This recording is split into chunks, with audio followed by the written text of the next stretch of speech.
They have called the master of the house of Beelzebul, how much more will they malign those of his household?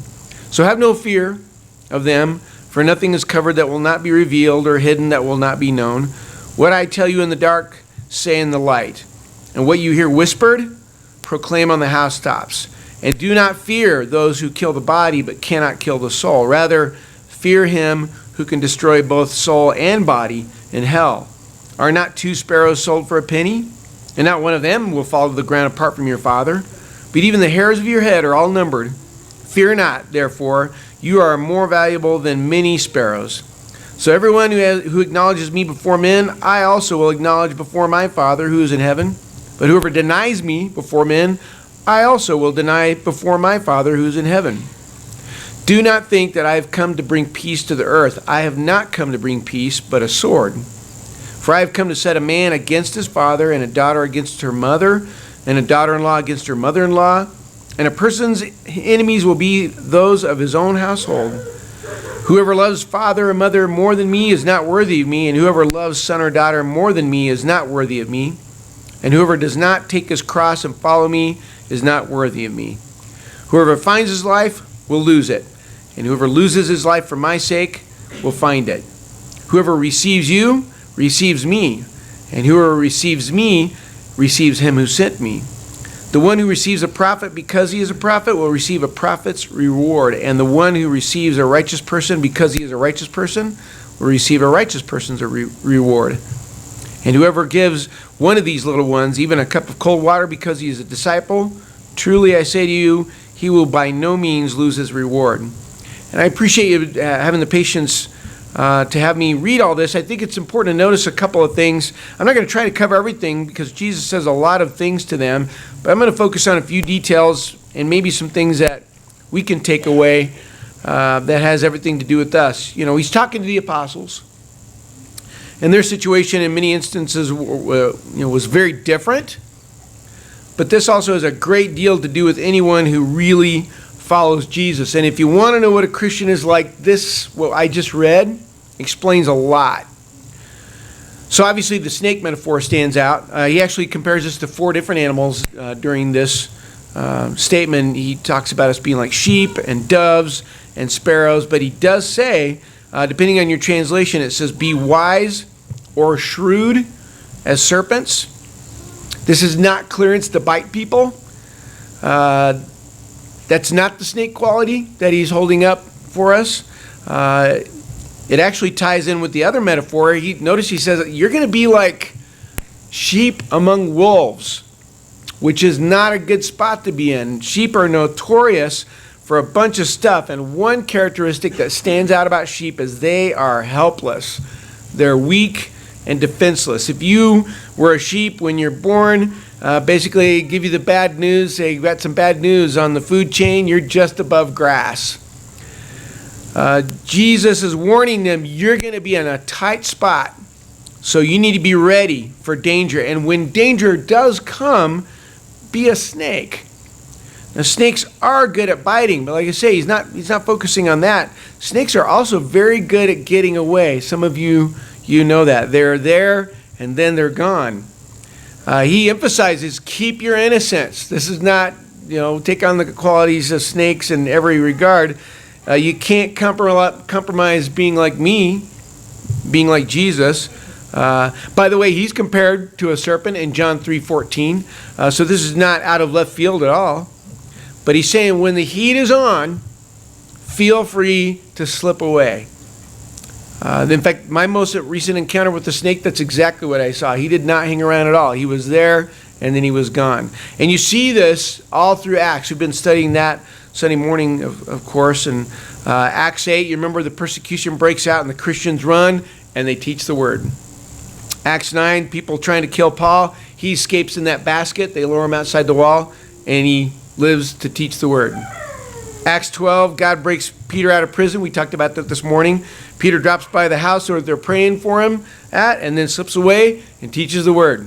Acts 14, a little bit later, Paul and Barnabas hear that there's a group coming after to stone them to death in Iconium, and so they fled to Lystra and continued to preach the word. So when Jesus said, be like snakes, he basically is saying, I need you to stay on your toes, which is kind of funny when you're talking about snakes.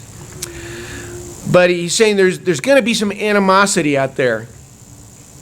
When it comes to the physical circumstances, you need to be very, very portable, be very movable. You need to be like a serpent. Avoid persecution.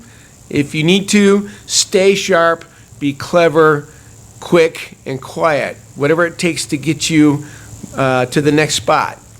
Now, when you do get caught, when it's time to give a defense, stay calm. Here's Matthew 10:19. This is why he's saying not to stress out about this. When they deliver you over, do not be anxious how you are to speak or what you are to say, for what you are to say will be given to you in that hour. For it is not you who speak, but the Spirit of your Father speaking through you. You're not going to have to rely on your ready recollection or, just your own memory. You'll have God's words. But here's the thing. This is the whole reason for the animosity, is because of God's words. You're going to find this animosity all around you and among you, everywhere. The truth unites, but it also divides. In verse 21, that's what he's talking about. It's going to divide families. I think about Paul and his conversion and going back home. I don't know what that was like, but it doesn't always run smoothly. And if the truth causes things to escalate, you know what to do. In verse 23, when they persecute you in one town, flee to the next. Be like a snake, move on. The world didn't like the teacher. The world is not going to like his students either. So move on, but don't be afraid. And this is not a cut and run move. It's live to teach another day move. No matter what, the truth is going to win. So keep speaking the truth. Verse 27, what I tell you in the dark, say in the light. So wherever you go, however this plays out, keep teaching the truth. And he goes on to say, the stakes are too high. The stakes are too high to do anything less. We're talking about souls and heaven and hell. When people hurt you or your family, it'll be very tempting to resort to world tactics. It says, don't be afraid. The bottom line is make sure that you don't lose what matters, your soul. God is not going to let you flounder. He'll know every move you make. He is on the job. He knows exactly what's going on. He knows every move a sparrow makes. That's why he brings that up. There are more birds than people in the world, but God knows the activity of everyone today. He knows which birds are going to die today. And he says, you're a lot more important to him than birds. Verse 29, are not 2 sparrows sold for a penny? And not one of them will fall to the ground apart from your Father. He knows what they're doing. But even the hairs of your head are all numbered. Fear not, therefore, you are more valuable or more value than many sparrows. You don't even know how many hairs are on your head. God does. He's saying he has your back. He's deeply aware. I know some of you think, I don't have any hairs on my head. Yeah, you do. They're just very, very short. But he has your back. He's deeply aware and involved. So no matter what, you're going to be okay. So here's what this all comes down to. When it comes to the physical factors, be ready to move. Be flexible, ready to adjust. And I know we're not in a situation where we're going to, at this point, be physically threatened. But there are times when it's time to relocate, maybe away from a conversation or a circumstance or things like that. But he's saying be ready to be flexible, to adjust. But when it comes to spiritual matters, don't move a muscle. When it comes to taking a stand for Jesus, you don't move 1 micron. He's making a stand for you. That's what he brings up. He says, I'm making a stand for you. You need to do the same for him. So pretty soon now, you're going to see this phrase kind of out and about in our world, throughout the city and different places. You're going to see the phrase peace on earth, and it's in reference to the announcement of when Jesus was born. So it might come as a shock if anybody sees that phrase and then turns to Acts 10:34 and hears what Jesus said to his followers. Do not think I have come to bring peace to the earth. I have not come to bring peace, but a sword. That seems kind of odd. The angels announced when Jesus arrived, peace on earth. Jesus says, I did not come to bring peace. It's not a contradiction. It's an earthly misunderstanding. Jesus did come to bring peace on earth between God and man, to make sure that we are okay with God. As far as peace between man and man, he is the sword that separates. He's the word that separates. Hebrews 4:12 even describes the word as a sword that divides. It divides us and gets to the bottom of the truth of our personality, our thoughts and intentions. Jesus unites God and man, but his truth divides people. The truth divides people into two categories: those who accept it and those who reject it. So Jesus is saying something crucial. He says, I didn't come to make things easier.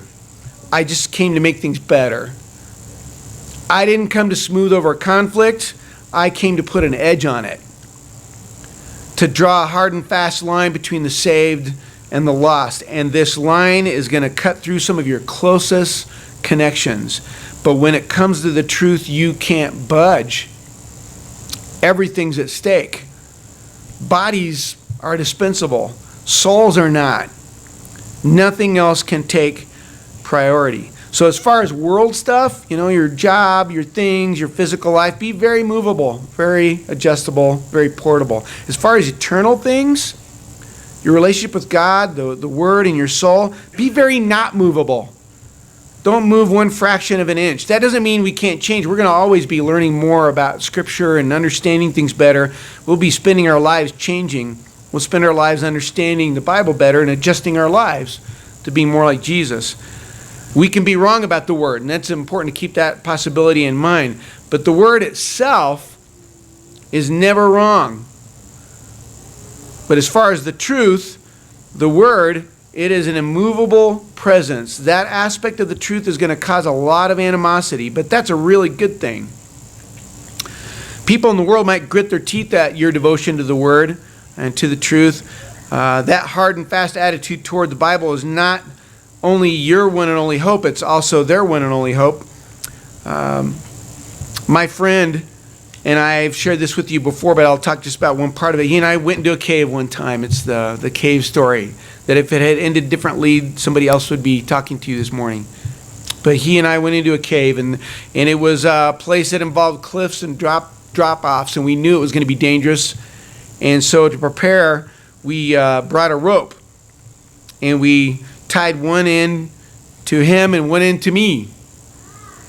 And at the time, I thought, well, this is a good backup plan. At the time, it sounded like a good idea, but now I know the heart of the problem. We were both very movable. It felt smart, but it ignored the simple fact that when your life is on the line, you need something steadfast. You need somebody in your life who, when it comes to matters of the soul, does not adjust. We tend to look for people who are movable like us.